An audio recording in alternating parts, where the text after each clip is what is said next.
1 in 4 consumers will be unable to afford a holiday this summer as the rising costs due to inflation are hitting household budgets. The Consumer Sentiment Survey was carried out this month revealed that 23% of people feel they will not be able to afford a break. That's up from 19% a year ago. So, first of all, we're joined by the person who's responsible for giving us these data, Austin Hughes, Chief Economist with KBC Ireland, and we'll also be joined by Eoghan Corry, Travel and Aviation Journalist, Editor of Air and Travel Magazine. Morning, Austin. Morning, Pat. Good morning, Pat. First of all, give us the bare stats. People cannot afford to take a holiday. Are we talking at home or abroad, or both? We're talking about both, really. The reality is that this is people's plans in terms of holiday spend. So 23% say they don't plan to go on holiday because they can't afford it. There's about another 15% who are unclear. So we are talking about significantly more than 1 in 4 who feel that a holiday isn't for them this year because they can't afford it, or who aren't sure that they will be able to afford it. And it's not really a surprising outcome given the increase in living costs generally and the increase in the costs in terms of holiday spend in particular, where both airfares and holiday packages are increasing by more. Yeah. Now, Austin, the question of even a year ago, 19% said they couldn't afford to take a holiday. Do we have any breakdown demographically of who these people might be? I mean, for everybody, as they go through different stages in life, they have sometimes very expensive bills to meet, like childcare and so on. Then at other times, people are retired, they tend to have more disposable income. So do we know who a year ago the 19% were and who now the 23% are who say they can't holiday? The survey is of 1,000 adults, so when you start breaking down by age and that, you get quite small numbers, so it wouldn't be statistically representative. But by and large, in terms of the survey, which we do every month on consumer sentiment, what we tend to find is that the people who have been reporting the greatest financial difficulties over the last couple of years tend to be those in their 40s and early 50s. It's where, family expenses, the mortgage, kids' education, the general living costs tend to be at their most extreme relative to incomes, where discretionary income is lowest. So as I say, I don't have it for this specific question, but I think you can be fairly sort of clear that it is going to be those probably, on very low incomes for a start, and secondly, those in what is generally called the squeezed middle. Yeah, and these figures, up 4% from last year, but what is the typical figure, say 5 years ago, 10 years ago? Is it always around that, maybe something of a fifth to a quarter of the population just don't get a holiday?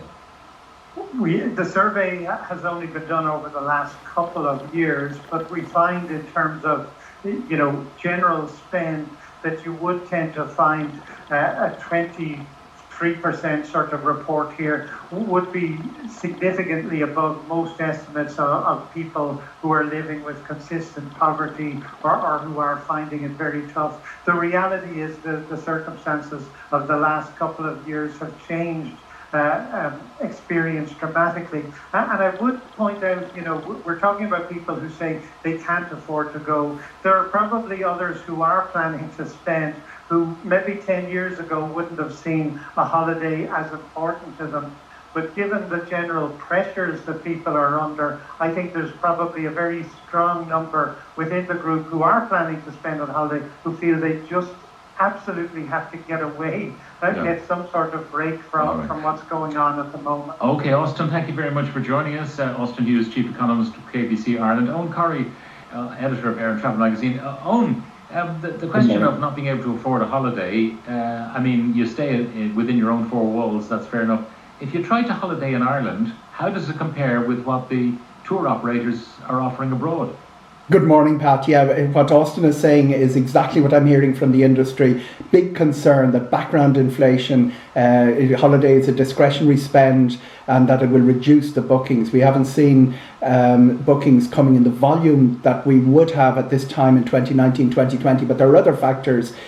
People are booking extremely late, and that is affecting your second question there. Prices looking very, very high, particularly when you go onto an internet site and you look at what's available in the short term coming up. Very high prices for Ireland, and sometimes lower prices kicking in from abroad. A good example would be the end of May, €550 for a week in Spain. And what I've seen happening with the Irish hospitality industry is that we have a traditionally high-end product, but a lot of hotels moving up a little, ratcheting up a little bit. Not all our hotels are like Ashford Castle, Dromoland, Adair, the K Club, but a lot of the prices are moving into that bracket, and there's a couple of other factors in available that, because while things like food and beverage will be dictated by cost, accommodation, Pat, is pure supply and demand. It's what the market will bear. Now, when you get on the ground in foreign parts, it's often very cheap to live. You find eating out in Spain and Portugal, drinking out in Spain and Portugal can be inexpensive, and if you've booked early enough, your flight might be cheap as well. If you're thinking of travelling, though, within those destinations, car hire is going to be expensive, whereas when you're at home, you're using your own car. So you have to really do the sums.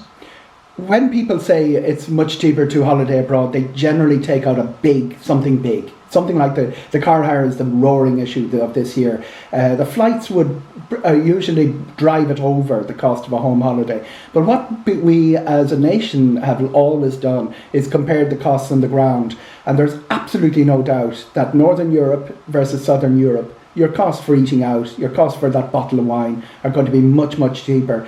And factor in the fact that there is really two countries that matter for Irish holidays.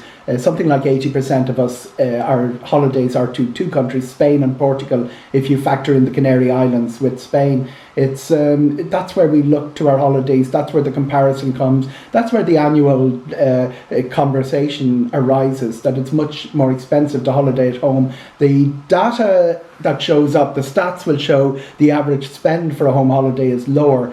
But there are lots of other things. Home holiday breaks can be shorter, and people sometimes don't factor in that flight. Finally, Eoghan, I should ask you about passports and the Minister for Foreign Affairs limiting the amount of questions that TDs can ask about passports. And you can understand if there's a couple of hundred applications in the system and people are being delayed, a couple of 100,000, they could be answering questions all day. They could do nothing else but answer questions from TDs.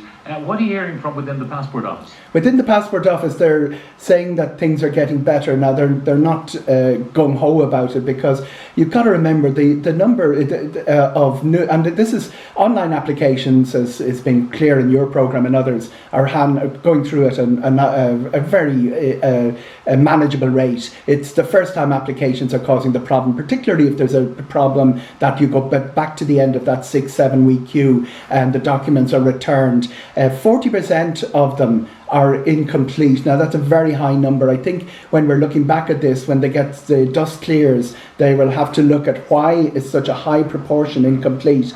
But the number of incomplete, I might be 1 or 2 days out of date on this, but not much, is 79,000 in the system. That's the population of Kilkenny. That's more than the number of overall applications to passport would have been in a month like May pre-COVID. It's a huge volume for them to handle, and they're struggling to do it, but they're doing it.